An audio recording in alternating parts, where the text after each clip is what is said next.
মা ভীষণ কান্নাকাটি করছে। আজকে ওয়েস্ট বেঙ্গল থেকে দিল্লি ফেরত যাওয়ার পালা। নমস্কার বন্ধুরা, তোমরা সবাই কেমন আছো? আশা করি ভীষণ ভালো আছো। আমার নতুন একটা ব্লগ ভিডিওতে তোমাদের সবাইকে ওয়েলকাম। ব্লগটা কেউ স্কিপ করো না, পুরোটা দেখো। যারা প্রথমবার আমার ব্লগটা দেখছো তারা আমার চ্যানেলটাকে সাবস্ক্রাইব করে দিও। আমাদের ক্ষেতে অনেক ধরনের সবজি হয়েছে, লেবু, বেগুন, পটল, শশা। তো আমি শশা তুলতে চলে এসেছি, ট্রেনে খাবো সেই জন্য কচি শশা। আমি যখন এসেছিলাম তখন শশা গাছগুলো অনেকটা ছোট ছিল। 15 দিন যেতে না যেতেই দেখি ফুল এসে শশা হয়েছে। বাবা হাটে নিয়ে যায় মাঝে মাঝে, যেহেতু বাবা সবজির চাষ করে। তো আমি কয়েকটা শশা নিয়েছি, 6-7টা, বেশি নেব না, খারাপ হয়ে যাবে, কে খাবে গিয়ে। গাছ থেকে কিছু লেবু তুলে নিচ্ছি, নিয়ে যাব, নিয়ে গিয়ে ফ্রিজে রাখবো, অনেকদিন খেতে পারবো। যেহেতু লেবু আমার ডালের সঙ্গে ভীষণ ফেভারিট, ভালো লাগে খেতে। আর আমাদের লেবু গাছটা অনেকটা বড়, লেবুগুলোর সাইজও অনেকটা বড়। আর চারপাশ দিয়ে লেবু গাছটা না একদম ঝুলে ঝুলে গেছে, মা বাঁশ দিয়ে হেলান দিয়ে রেখেছে। চলে এসেছি পটল খেতে, পটল তুলতে। বরমশাইয়ের পটল ফেভারিট নয়, ওর ভীষণ, ওর একদমই ভালো লাগে না খেতে, কিন্তু আমার ভীষণ ভালো লাগে পটল ভাজা।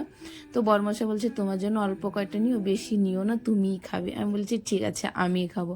যেহেতু আমি এসেছি 1 মাস হয়ে গেছে, মার সঙ্গে হসপিটালেই 15 দিন ছিলাম, মায়ের অপারেশন হয়েছে, সেই জন্য বাড়ি কোনো সবজি আমি ভালো মতো খেতেও পাইনি। তাই নিয়ে যাচ্ছি দিল্লিতে গিয়ে খাবো।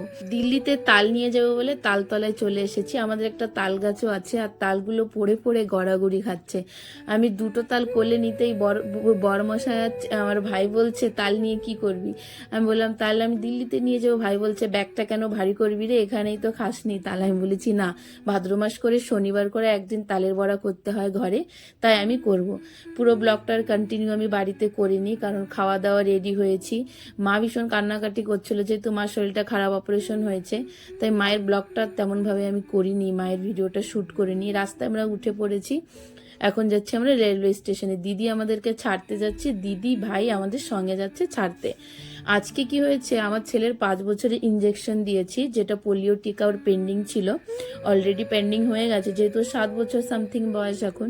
তাই আজকে ইঞ্জেকশনটাই ওয়েস্ট বেঙ্গল থেকে দেওয়া হলো, কারণ দিল্লিতে না 2বার দিতে গিয়েছিলাম, কিন্তু সময়ের অভাবের কারণে আর হয়ে ওঠেনি। আমরা চলে এসেছি স্টেশনে, আর ছেলেকে ব্যাগপত্র দিয়ে বসিয়ে রেখেছি। ও জ্বর এসে গেছে, ভাই গেছে ওষুধ আনতে, এটা হচ্ছে আমার বড়দি ভাই।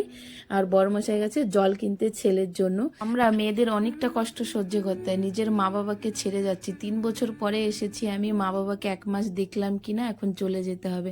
যেহেতু আমি একটা কাজ করি এখানে, 1 মাস থেকে ছুটি নিয়ে এসেছিলাম, তো ছুটিটাও কমপ্লিট হয়ে যাচ্ছে, তাই আজকে আমি যাচ্ছি। আমার এই ব্লগটা তোমাদের কেমন লাগছে প্লিজ কমেন্ট করে বলো।